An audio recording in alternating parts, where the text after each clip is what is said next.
ونؤمن به ونتوكل عليه ونعوذ بالله من شرور أنفسنا وسيئات أعمالنا من يهده الله فلا مضل له ومن يضلله فلا هادي له وأشهد أن لا إله إلا الله وحده لا شريك له وأشهد أن محمدا عبده ورسوله. أما بعد، فإن خير الحديث كتاب الله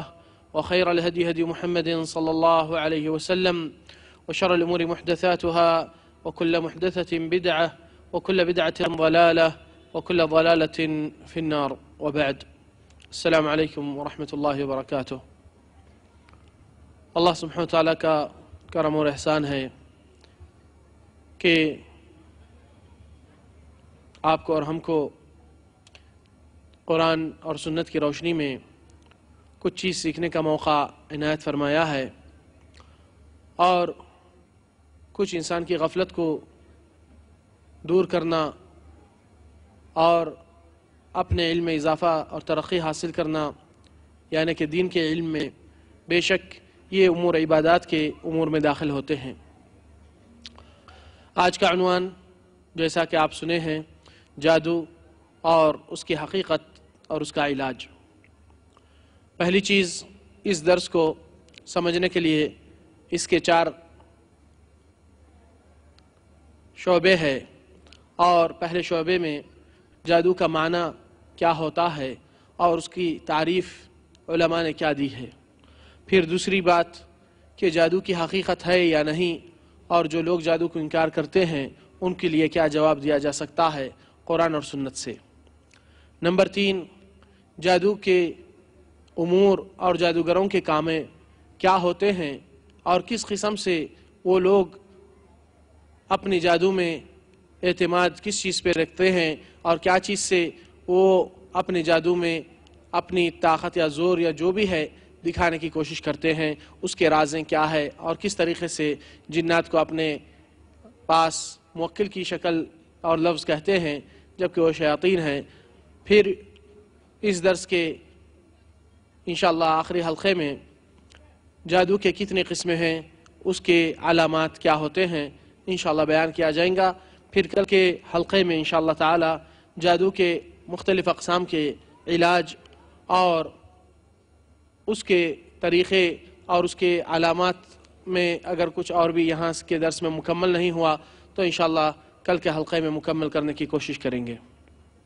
پہلی چیز، جادو کا معنی عربی زبان میں قرآن میں اور احادیث میں تو آیا ہے سحر۔ سحر عربی زبان میں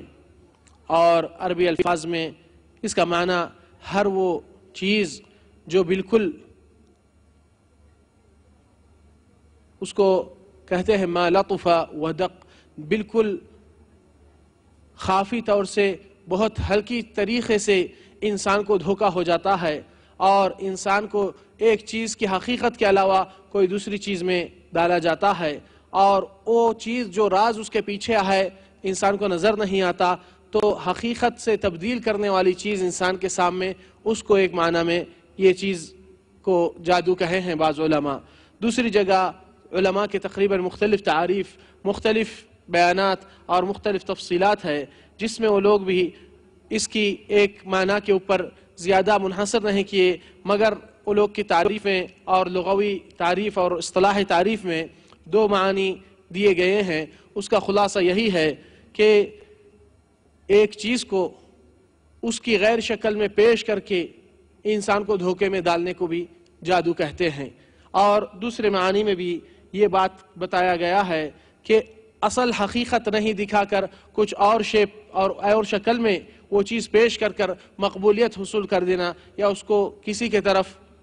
یعنی کسی کو پھنسانے کے لیے کچھ باطل کو حق کی صورت میں پیش کرنا، اور وہ چیز کو اہل علم کہتے ہیں کہ حقیقت سے اور صحیح چیز سے انسان کو صرف کر دے، اور دماغ کو بھی یہ قابل قبول بات نہیں ہوتی یہ چیز کس طرح ہو گئی ہے۔ تو کیونکہ جادو اور جادو کے اعمال جو بھی کرتے ہیں انسان کے سامنے نہیں کرتے، اس کے بعد پیچھے سازشیں اٹھتے ہیں اور اس کے خلاف یا اس کے ساتھ کچھ ایسے امور پیدا ہوتے ہیں، اور محض ہر جادو، ہر قسم کے جادو جتنے بھی لوگ جہاں پر بھی جاتے ہیں عاملوں سے، جس کا نام حقیقی نام جادوگر ہے، واقعات آتے ہیں کہ ان سے جا کر وابستہ ہوتے ہیں، بنیاد ان کی یہ جادو کرانے کی یا چیز حاصل کرنے کی وہ ابلیس کی سنت کے متبع ہو کر دل میں جو حسد اور جلن اور دل میں جو آگ ہوتی ہے اس کو بجھانے کے لیے، اپنے آپ کو سکون پہ لانے کے لیے دوسروں کو تکلیف دینے کی اور اذیت دینے کی نیت سے وہاں پر پہنچتے ہیں۔ تو حقیقت میں یہ جو اشخاص جادوگروں سے یا عاملوں سے وابستہ ہوتے ہیں تاکہ گھر میں فلان شخص کو یا وہ گھر میں فلان لوگ کو یا یہ جگہ پہ فلان کاروباری آدمی کو اس چیز سے نقصان پہنچائے جو کہ وہ کام کا بھی نہیں رہے، یا وہ چیز میں یہ بچی کا رشتہ قائم نہیں ہو جائے اور نہیں بن پائے، یا یہ جگہ پہ تاکہ ان کے مسائل میں کچھ تکلیف اور دشواری پیدا ہو جائے۔ تو مختلف مقاصد رہتے ہیں، مگر ایک بات اور ایک حقیقت کو سب کو جاننا چاہیے، اور وہ ایمان کی بات ہے کہ جادو اپنے خود سے وہ چیز اثر نہیں کر سکتی ہے جب تک کہ اللہ سبحانہ وتعالیٰ کی اجازت نہ ہو۔ اللہ سبحانہ وتعالیٰ سورہ بقرہ آیت نمبر 102 میں فرماتے ہیں وَمَا هُمْ بِضَارِّينَ بِهِ مِنْ أَحَدٍ إِلَّا بِإِذْنِ اللَّهِ، کہ وہ کسی کا نقصان،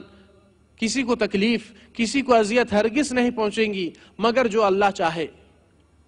تو حقیقت میں بعض لوگ کہتے ہیں کہ فلان جادوگر ایسا کر دیتا ہے، اعوذ باللہ، قدرت تو اللہ تعالیٰ کی ہے، کسی اور کی نہیں۔ مخلوق کے لیے ضعیف ہے، اور سارے کے سارے مخلوق ہے، اللہ سبحانہ وتعالیٰ کی ذات خالق کی ہے۔ ہم سب محکوم ہیں، حاکم اللہ سبحانہ وتعالیٰ ہے۔ کن فیکون کا امر رب العالمین کے سوا کسی اور کے ہاتھ میں نہیں۔